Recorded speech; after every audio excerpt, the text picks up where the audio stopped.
Move like the move like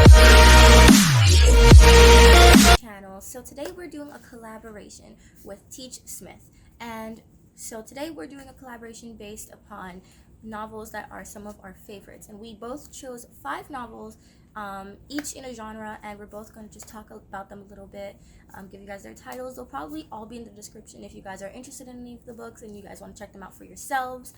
So the first one that I chose was Soundless by Michelle Reed. This is actually her least popular book, and when I read it I was very confused as to why. It's very well written, it's very intriguing. It's just about a girl who is deaf along with everyone else in her town, and they live on top of a mountain, and it's kind of just her adventure on the opposite side when she falls down and she gets to experience hearing for the first time and experience just what goes on in the other parts that her own town is so divided from because they don't have any hearing.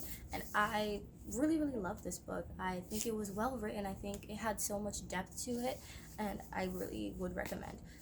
This novel is actually under the genre of just a simple fantasy novel, so if you're into fantasy, this would be a really good read for you. Following that, I have The List. The List is also not a very popular book. I find it's a very simple, just young adult novel about a list of girls, 8 girls, so you have 8 perspectives in this novel, which I love books that can give you a different narrative from multiple characters' perspective, and this young adult novel really does it well. You get to see how each girl feels being on the prettiest and ugliest list, and how that affects them in their high school, and how that affects the way everyone else perceives them. And I really enjoyed kind of seeing that, because at the time I was in high school, and I thought that was a really cool correlation to be able to get to see and relate to in some way. And then my third novel is one that probably many of you guys won't know, and this is called The Wicked Game. It came out in 2013. It, to this day, is still a book. Every time I look at it, I think, wow, like, why isn't this so much popular? Because it's so much popular, so much more popular, because it holds so much in it. So this novel is a mystery novel, or an occult fiction if you guys are into that title more, and it's just really about kind of like wicked whims, like black magic, voodoo-esque feel. They do it really well because they don't kind of overplay the whole artistic way that people kind of perceive voodoo and black magic. They do it in a way that makes you want to understand the characters, and the characters themselves are also trying to figure out themselves within such a weird context and understand what's going on, where they live, and why everything is the way it is. And it's very interesting if you want to pick this one up. So the last 2 books I actually don't have with me because since I have such a big bookshelf, my friends sometimes borrow my books, and so they're not here right now, so I'll just insert a photo of what they look like. So the next one is Cress from the Lunar Chronicles. I specifically chose Cress because she is my favorite character, but the entire series is wonderful. So that goes under the genre of dystopian or science fiction.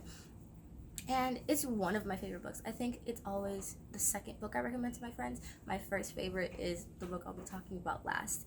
And the reason I wanted to bring Lunar Chronicles up is because it had a period of time where it was really popular. A lot of people were interested, a lot of people were reading it.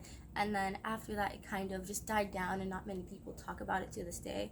I still see the author posting about the novels themselves, and I just really love these characters. I love the depth that they go in. I love the switches and points of view in these chapters, and kind of the growth that you see in the characters as all the novels progress. And reading the novels together is so wonderful. And I chose Cress because she had a lot to overcome as a character. She is not the main character, but she is one of the main people who are important to the series, and so I felt the need to kind of just point that out, because she had a lot of personal development as a character, and I kind of related to it a lot.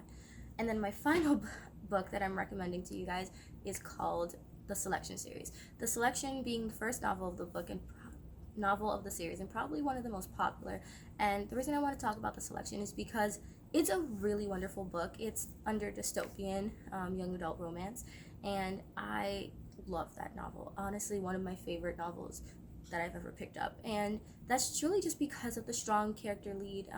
My friend talks to me a lot about like being a redhead and how not a lot of them grew up with role models, and I find it really interesting that this novel has a redheaded lead female, because I know sometimes that's really important to start giving people more diversity. So that's why I who enjoyed it. I know it's not really diverse in terms of racial context, but more for just like the smaller things that not many people would really think about. It was really nice to see that the author thought about the character, and I really like that the character's name is America, and it's representing how far their country has differed from our America, and it's just a really interesting thing, because when people read it, they focus so heavily on the romance aspect that they never really think about all the dystopian aspects about how the world has changed and just everything else that's happening, and it's really interesting for me.